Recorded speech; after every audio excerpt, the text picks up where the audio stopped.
You seamen bold who plough the ocean, see dangers landsmen never know.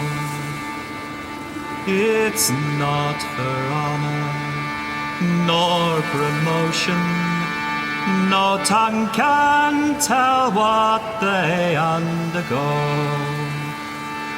In the blusterous wind and great dark water, our ship went drifting on the sea.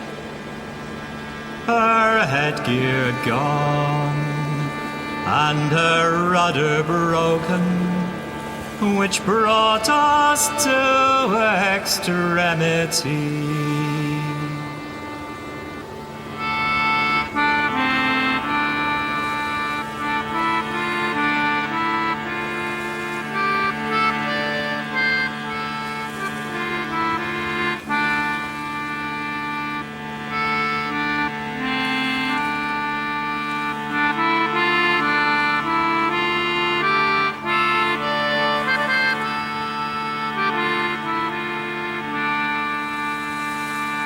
This whole thing started way back in 1967 when my grandmother, Agnes Rundle, spoke about my grandfather and how the marriage came to an end, and she encouraged me in a sort of way to look into the story and tell it someday.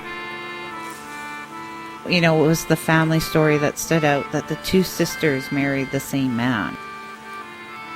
The brave little chaps this morning were cheerful and told their stormy adventure to Mr. Jacob in a manner suggestive of how little they seemed to realise the wonderful escape they had. He just said, I no longer have my family. I can no longer communicate with my own children in the way that I wish to communicate. In some of her earlier letters too, had bugged Annie that if she had seen Harry, they would have... she would have liked him and the fight would have been on type thing between the two of them over him. I'll never forget the morning we were all on deck and I went down to write some letters, and in a few minutes he came over and sat down and said it was too lonely on deck without Paddy. That's me. After that he seemed angry if others spoke to me, but I wouldn't lead him. I was afraid to think of him lest he would know, and then when the journey was over it would be the end. That he never interfered with the girl's religion at all, ever. However, the pressure mounted, and in order to cover up this, to stop people talking, he sent the girls out one road, out the Green Hills Road, and he went with the boys out the Clara Head Road, and they would rendezvous somewhere around Newtown. Well, life with me at present has been unbearable. I have a good position, but no home. I'm still a Protestant, although I can tell you it is dreadful in this cursed country, and I want a change. Will you please write me? Will you, if possible, don't refuse. I am going to leave my family to the hands of the Catholic Church, all of them. And he left. A tale of beauty, sectarianism, loss of life, lost at sea, the love two sisters had for one man. This is the story of the Rundle children, a fascinating family history, and all of which lay on my doorstep in the town of Drogheda and the village of Clara Head.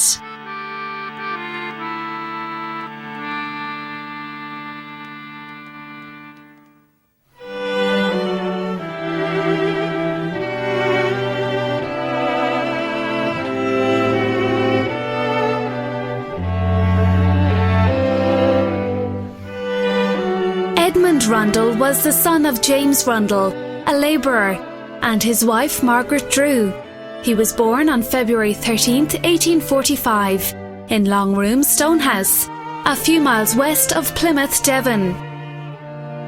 He joined the Royal Navy at a young age, as did his younger brother William. The earliest naval records found so far show that he served as a boatman on HMS Implaceable, and after that he was transferred to another naval vessel, the HMS Vanguard, which served as a coastguarding vessel along the northeastern part of Ireland, then a part of the British Empire, and based at Dunaney Point near Clogherhead, County Louth.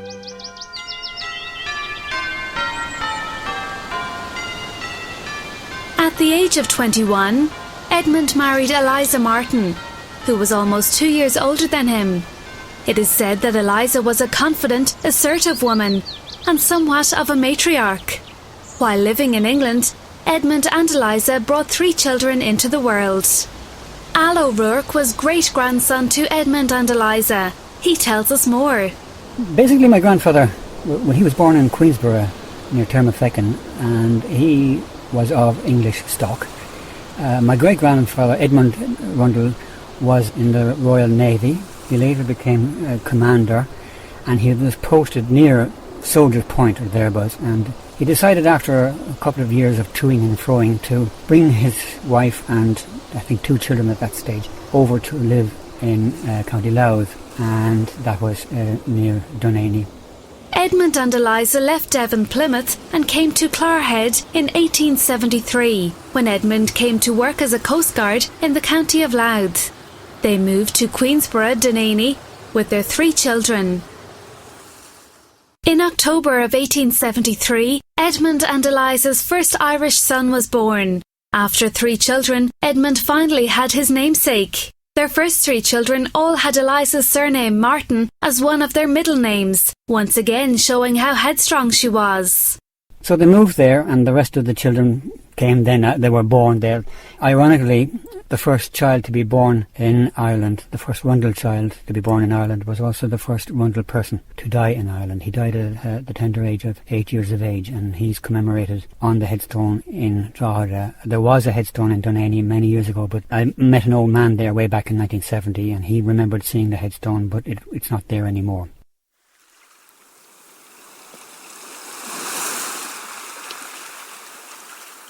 The Rundle boys must have been headstrong like their mother and shared a love of the sea like their father, because in the summer of 1885, 2 of them gained international fame and became the talking point at Ireland's firesides as a result of an escapade that almost cost them their lives.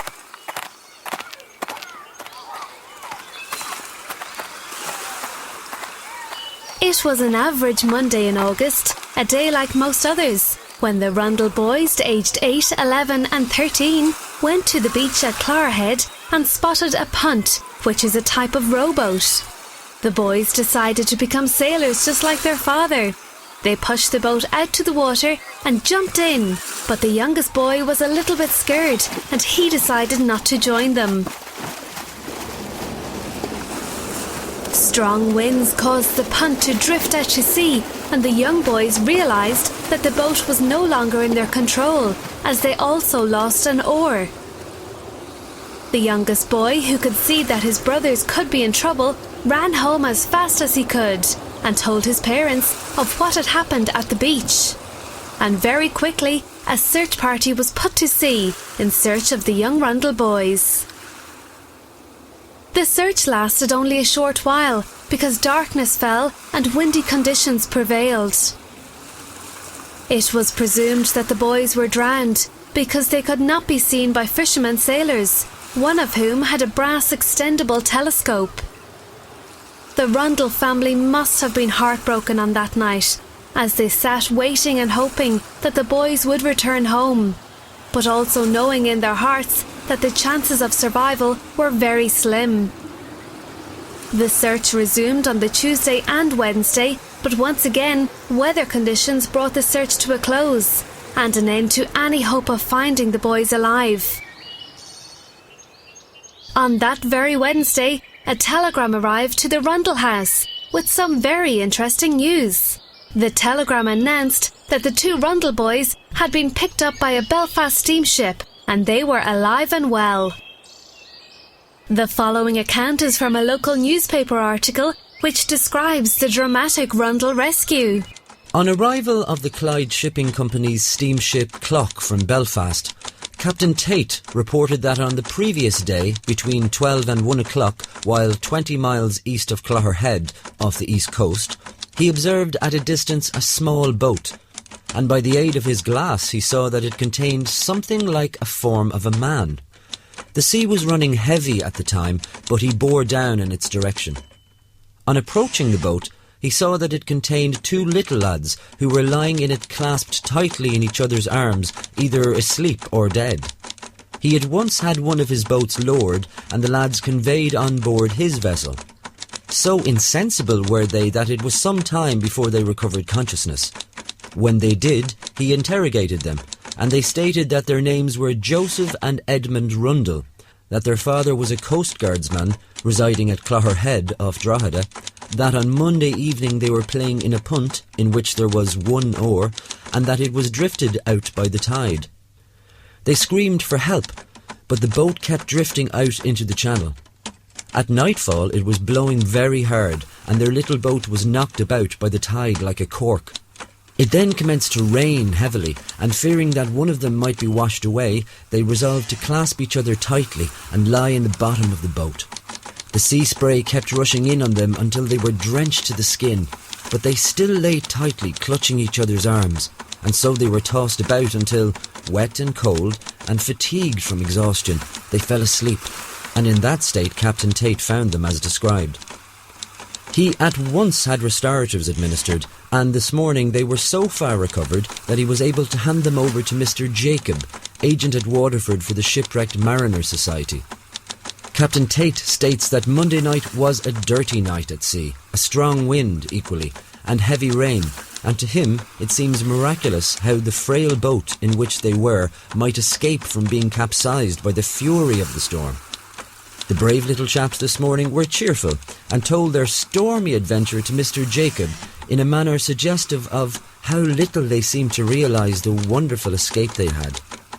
The fact of their resolving to die in each other's arms, when it became known in the city, made them the object of the greatest curiosity, and all morning Mr. Jacob's premises were visited by hundreds anxious to get a glance at and hold converse with the brave little fellows.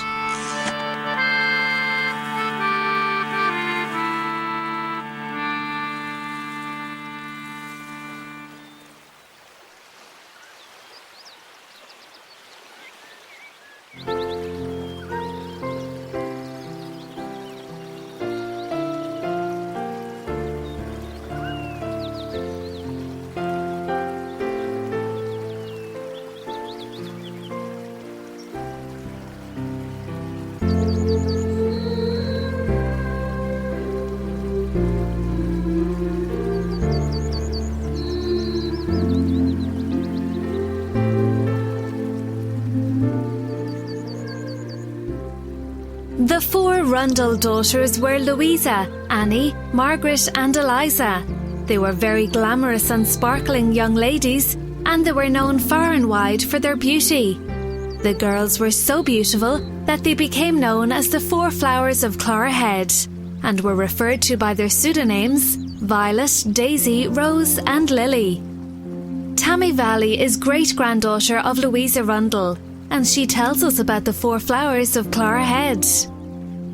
It was just the stories that have been passed down through the family. It's just that they were very beautiful, and they got named for the flowers that were in County Louth, I guess. Louisa, she was known as Violet. Her younger sister, Daisy, was actually Annie Pauline. The oldest daughter, Eliza, was known as Lily. And then Margaret, she's the sixth child of the family. She was known as Rose.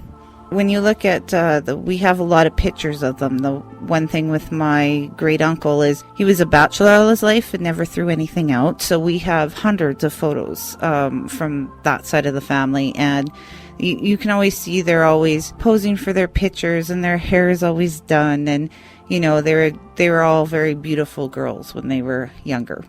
I asked Tammy why she delved into her family's past. It was actually Louisa Rundle's grave that got me interested when I was about 10 years old, over a school break, and we were doing the annual cleanup at the cemetery, and I went and I seen her grave there, and I was young, I was about 10, and I thought, well, who's this other Williams? And then I started just made my grandpa crazy all that break, asking him questions and drawing out little family trees and stuff. So that was my kind of first shot at it. But, break ended and I went back to school, and maybe not quite 20 years later, I started looking more at the family and looking for more information and trying to learn as much as I could about them. So, who was Louisa Rundle? She's born March 21st, 1885 in Clarehead, which isn't too far from Drogheda. She was the second youngest child of 10 children. Her dad was a Coast Guard and he was from Plymouth, Devon in England, and then had transferred about 1972-73 into Ireland and worked kind of along the coast there. So she was born in Clarehead, but I think she grew up mostly in Drogheda, just the other side of the river by the St. Mary's Church. Louisa, also known as Violet, left Ireland in 1913 and she set off for Canada. One of the other things that survived are letters and a lot of information between Louisa and Annie that she wrote back and forth about why she came. And she teases Annie in the letters, and she says that, Annie had thought of coming over to Canada and they gave her a really hard time.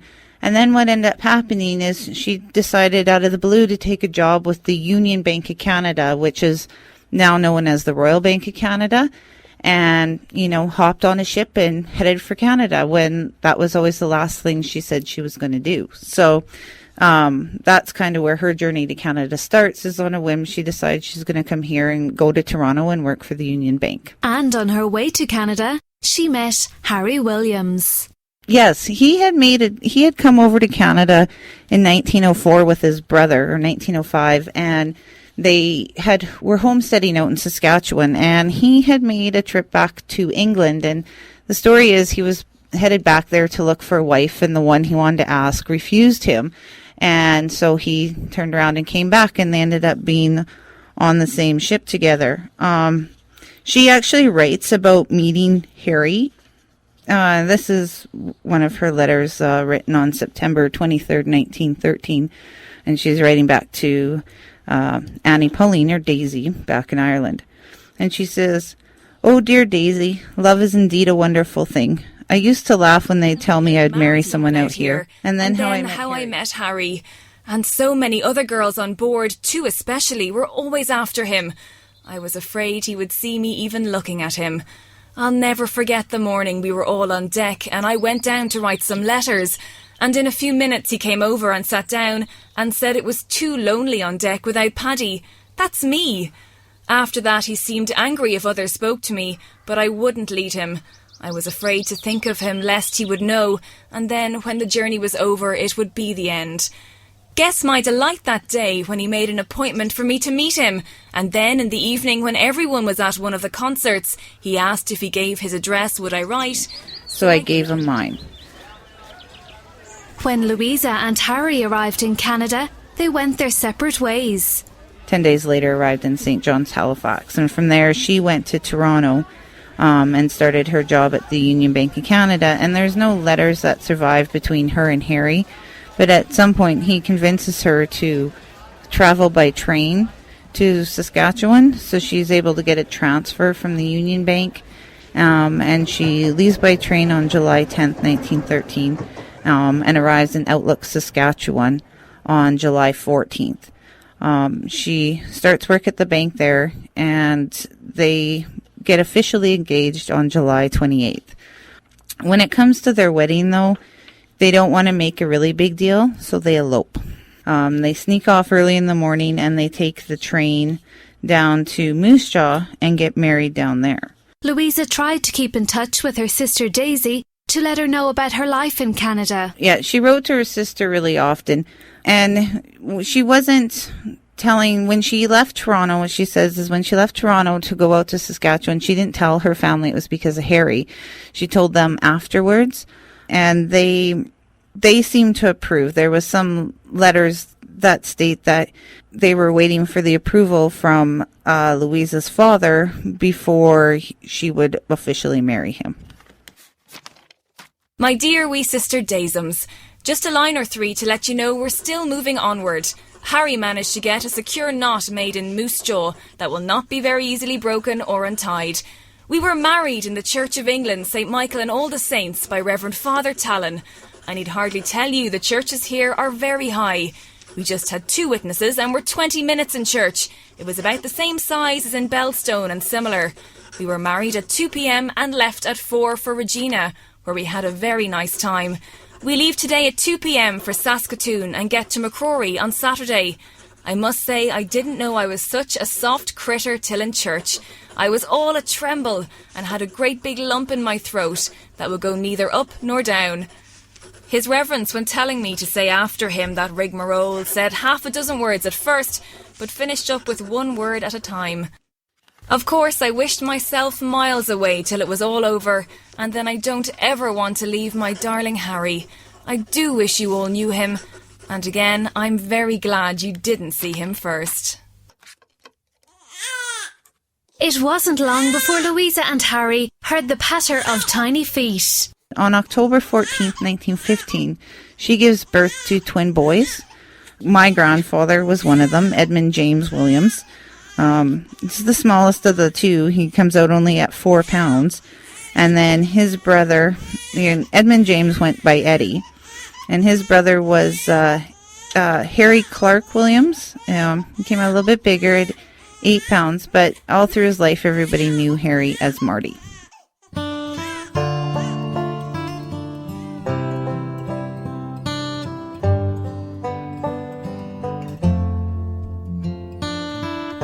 But things did not work out as planned for the Williams family, as Louisa's tale takes a fatal twist. What happened was she gave birth to the boys, and if it was today, some penicillin and some bed rest and she would have been fine. But homesteading on the prairies, you didn't have a lot of access to doctors and medicine, and it was it was a pretty basic life living out on the prairies back then. And so she died of what my aunt used to call milk leg. And it was just the trauma and then an infection from giving birth to twins. And, during that time frame, that would have been a common problem for women and why some women died shortly after birth. She died, I believe it was 3 weeks later. October 9th, 1915, she passed away.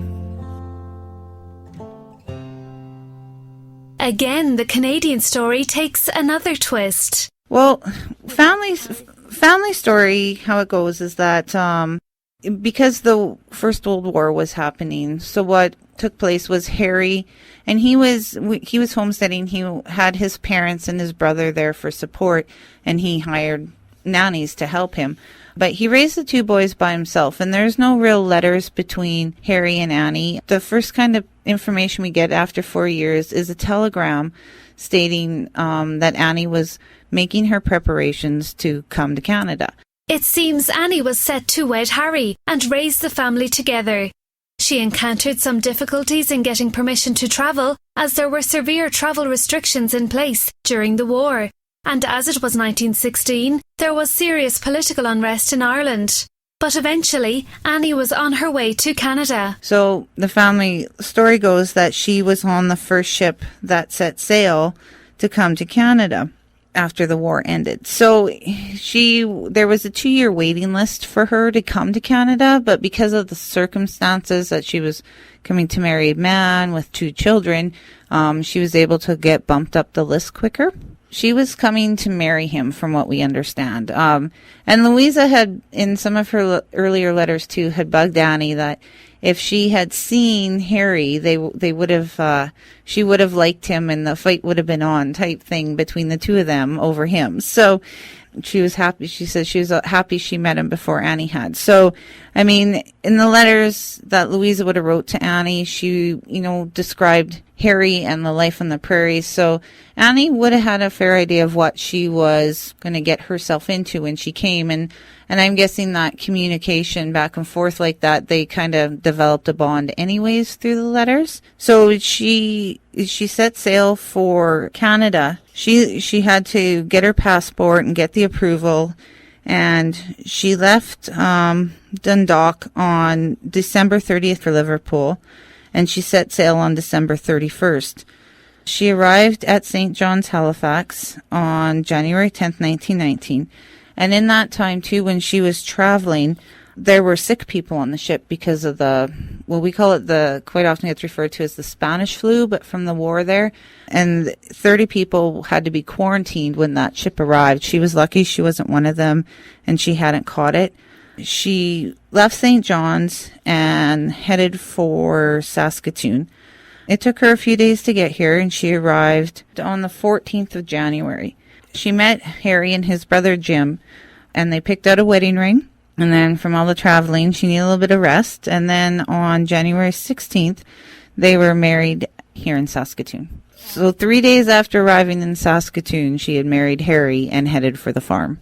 Yeah, they had it all prepared, and she headed out right away. And the family, I believe, knew what was going on too, because during the war, she had lost a few of her brothers in the war, and one of the letters, or her diary, says that one of her brothers was killed on February 2nd, 1919, but the family knew that she was going to need some time to adjust to everything out here, so they waited to tell her the news that she had lost another brother, just to give her that time to adjust to life in Canada. The marriage of Annie and Harry also produced 2 more children, daughters Dorothy and Olga.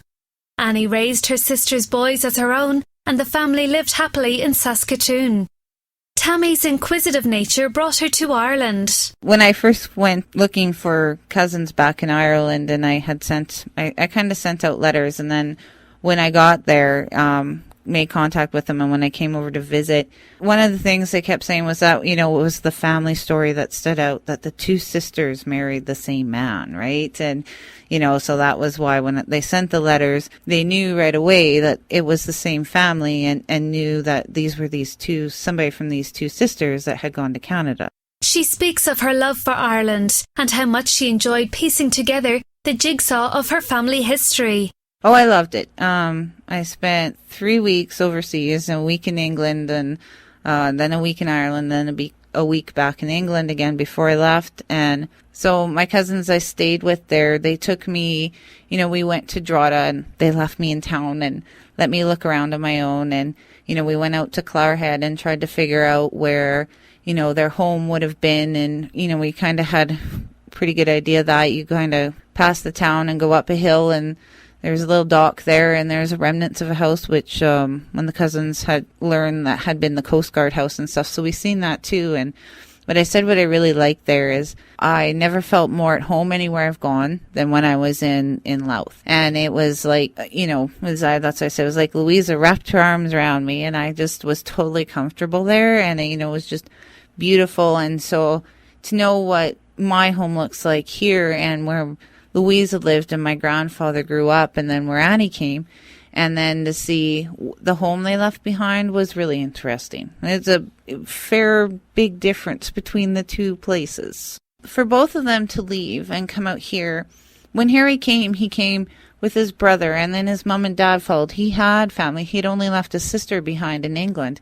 But for them to come out here each on their own, they didn't have anybody here. They had no family here. And, it's a big change, the open prairies and the really cold winters, from what life would have been like in England, or they would spend time down in Devon and stuff. And it would have been a really big change. And the way of life would have been really different as well, because, where Louisa talks about how to look at all the prairie and the little town and stuff like that, and how it's so different from being in Drogheda, and how, it's just like they showed on the movies, but she called them the motion pictures back then and stuff. So, I guess they seen what it was going to be like when they'd go to the movies, but it's a different thing to experience it and experience life back then.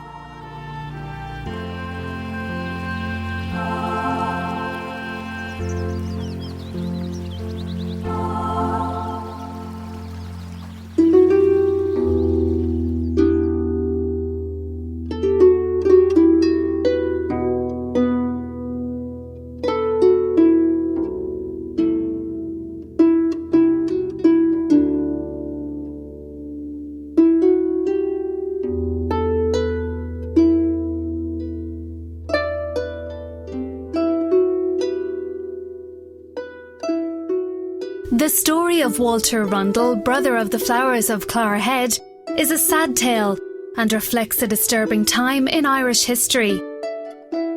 The story begins when Walter fell in love with Agnes Graham. However, society was against them from the start, as Walter was a Presbyterian and Agnes a Roman Catholic.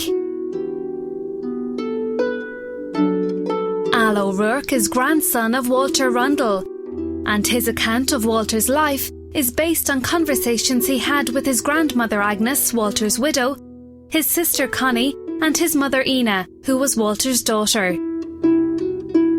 Al begins by telling me why he decided to take a deeper look into his family history. This whole thing started way back in 1967 when my grandmother Agnes Rundle spoke about my grandfather and how the marriage came to an end, and she encouraged me in a sort of way to look into the story and tell it someday.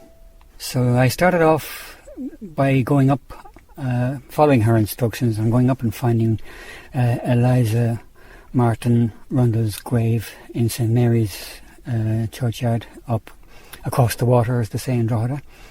And the dates were on there, and also mentioned on the headstone is one of her sons who had died in Dunaney. There were 2 sons altogether mentioned on that headstone, and that was the beginning, the foundation of making a family tree. And I did the documentation of the family tree by researching, getting birth certificates, and along the way stories started coming to me from my grandmother and from my mother, and in latter years from cousins abroad. My cousin Tammy had missing parts of the story that I didn't have, and we pooled our resources, and we ended up with what is now, I find, a very interesting story about my ancestry. So what is the story of Walter and Agnes? How did they meet? Now, they of course were based in Clogherhead, thereabouts, and my grandmother Agnes Graham came from a naval family as well, and it's possibly through this link that she met with Walter, and they got married in around 1910. They got married in Bury St Edmunds, and there's a connection with my grandmother's family over there. Walter and Agnes set up home in Drogheda, but their marital life was not plain sailing, as Al explains. The unfortunate situation was that my grandmother was a Catholic, and Walter, my grandfather, was a Presbyterian Protestant. And in those days they had a sort of a gentleman and gentle ladies agreement that the girls of the marriage would be take the religion of the mother, and the boys of the marriage would be the religion of the father. During his married years, Walter worked as an accountant in the Drogheda Manure Company and lived in number 6 St Mark's Terrace, a row of new houses built on what was originally Scarlet Street. Thankfully, religious differences never caused any problems in the Rundle house, and it is said that Walter would make sure his daughters were always well presented and punctual for church, and many times he would bring the girls to church and wait for them at the gate until it was time to go home. In general, Walter and Agnes were well liked and respected. The Rundles were regarded as a quiet, refined and intelligent family. Things seemed to run smoothly in the Rundle household until about 1926, when events changed. That was fine until an event in the 20s, when the boys and girls were going up and under 10 years of age, I suppose, or under 15 years of age. And when my grandmother became pregnant on the latter children, Walter would then take custody of the girls as well as the boys and look after them. And I heard from my grandmother that he would prepare the girls as well as the boys for their respective church duties, and he would bring the girls down to the Catholic church and have them in there prim and proper and clean and gleaming, and he would wait outside until the Mass was over and bring them home. And as my grandma said, he did more than his call of duty. And then on Sundays after church and after lunch, the parents would normally have brought the girls, the grandma and the girls would have gone for a walk one way and bonded, as did granddad and the boys. But when my grandma was either sick or in confinement, he brought both parties all together, and the Catholic community regarded this as Walter endeavouring, trying to indoctrinate both the girls and the boys in his Protestant religion, which wasn't the case, as I know, because it has been clearly pointed out by all parties involved, my mother included, that he never interfered with the girls' religion at all, ever. However, the pressure mounted, and in order to cover up this, to stop people talking, he sent the girls out one road, to the Green Hills Road, and he went with the boys out the Clara Head Road, and they would rendezvous somewhere around Newtown. And of course the Catholic people found out about this, and this is where the trouble started. They were putting him under an awful lot of pressure. Al describes to us his mother's account of her relationship and admiration for her father Walter. My mother had great respect for him, and she told one lovely story over and over again about the game of chess. My granddad taught my mother Ina how to play chess, and they had a game set up, and they made one move each once a week. The chessboard was locked into the sitting room in Mark's Terrace, and he would open the door once a week, and they would go in, look at the chessboard, make the move, each person would make a move, and then they would have a look at the board, memorise it, close the door, and would plan their next move over the next couple of days. And she thought this was terribly funny in a way, but she spoke about how good a teacher he was, and how loving he was insofar as he was teaching her how to make good moves, so that he was helping her to win the game, even though he was in competition with her. And my mother loved him. She spoke so well of him all over the years. And in 1926, I think it was. Well, of course, she was off to boarding school because she was the eldest girl. She went to St. Louis convent boarding school in Monaghan, which cost a lot of money in those days, but he paid for her education and sent her to a good Catholic boarding school, the best in the country apparently at the time. Then Walter came under pressure from the Catholic Church representatives to restrict his contact with his daughters. He was also advised that his life would be much easier if he became a Catholic. He argued his case that he made his contribution to his daughter's Catholic upbringing and politely told them that they could not tell him how to bring up his children. Al tells of the escalation that occurred and how Walter was tormented by locals who were trying to prevent him from spending time with his children.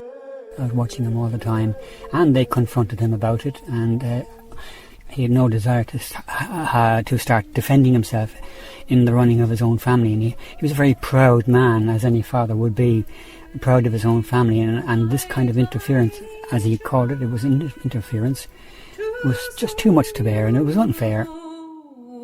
The world so wild, yes, all too soon you will be grown, and I'll bide here alone. Eventually, Walter decided that for the sake of his children, he would have to leave.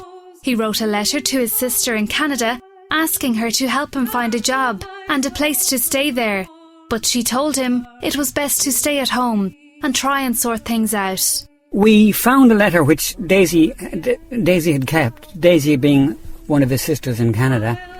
Walter wrote to her and explained his situation, and in one letter he said he's no longer in charge of his family. He doesn't have his family anymore, and he wanted to know if he could go to Canada and if her husband could give him a bit of work there or find work on another farm.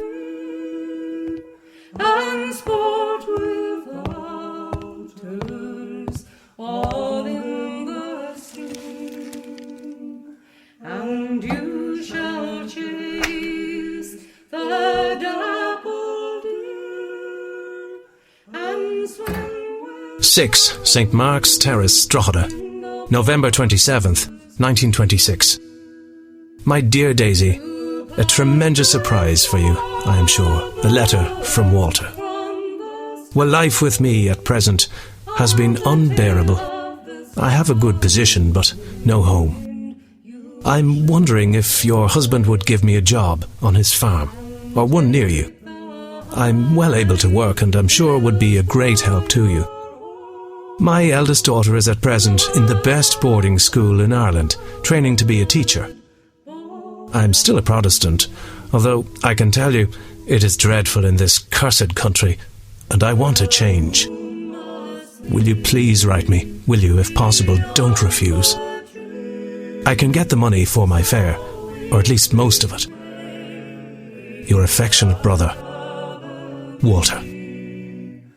The sun must rise before the cross. And she wrote back, not a rebuttal or a refusal or anything like that, but she wrote back in the style that Eliza, her mother, would have dealt with the situation. And she more or less said, it's your family situation, deal with it, face up to it.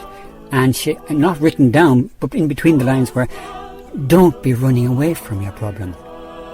So Walter didn't get to Canada, and he did make his decision.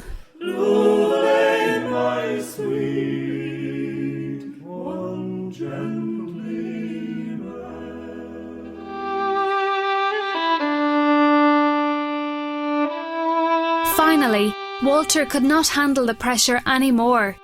He had a discussion with Agnes and told her that he was no longer master in his household because of outsiders, that he was leaving Drogheda and hoped that the Catholic Church would look after their children because he could no longer have a peaceful life there. And he spoke with my grandma one time, and as my grandma said, he just said, I no longer have my family. I can no longer communicate with my own children in the way that I wish to communicate. And he said, I am going to leave my family to the hands of the Catholic Church, all of them. And he left.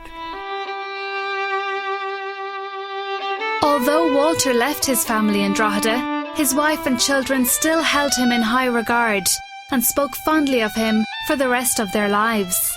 When she came home in 1926, she was told that Papa was gone, or Dada as they used to call him. He was gone, and she didn't get the full story from Grandma, because Grandma didn't want to instill any kind of animosity of a religious nature, pitting one against the other. And even from my grandma, she spoke so lovingly about him and spoke so well about his commitment to his family, and that there was no religious animosity in the man at all, and no underhand sly moves to bring one or all of the girls over to his faith. He was a gentleman of his word. He had given his word, he stuck to it, but other people interfered, and that caused a terrific breach in the family.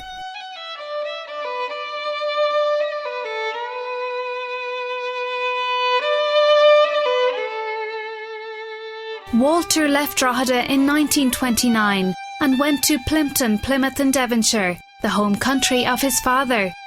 He never returned to Drogheda and never communicated with his children. It must have been a terribly, terribly difficult thing to do, but he decided to go back to his, as he would regard it, as his fatherland, back to Plympton, near Plymouth, and he went to his father's house there, that they still had, and he never, ever had any communication with his family from the time he left until the time he died. That's a very sad story, isn't it? Walter died at the age of 63 on March 16th, 1943, in his brother's home at Astoria, Morley Road, Plympton, Plymouth, Devonshire.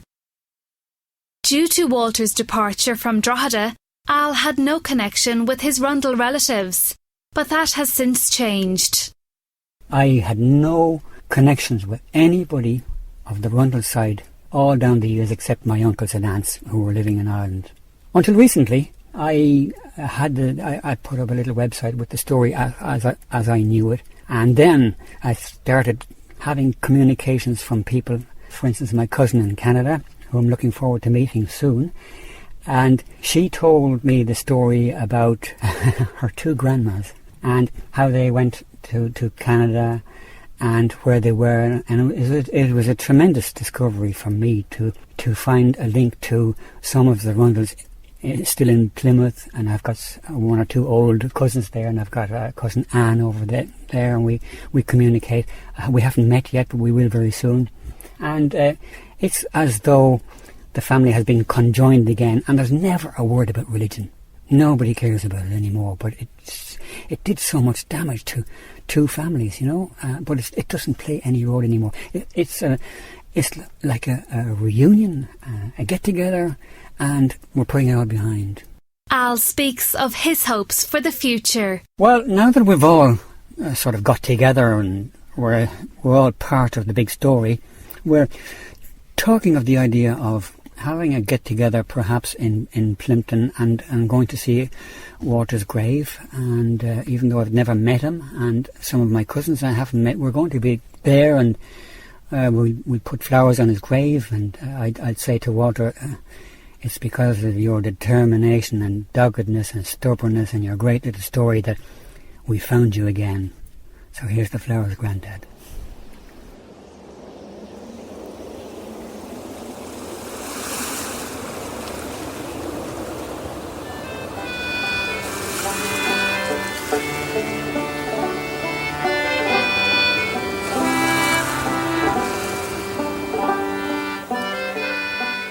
The Rundle family came to Ireland almost 140 years ago and brought to the shores of County Louth a fascinating family that would bring to us many stories that would have remained unknown. Only some members of the family decided to keep their story alive, knowing how precious family history can be.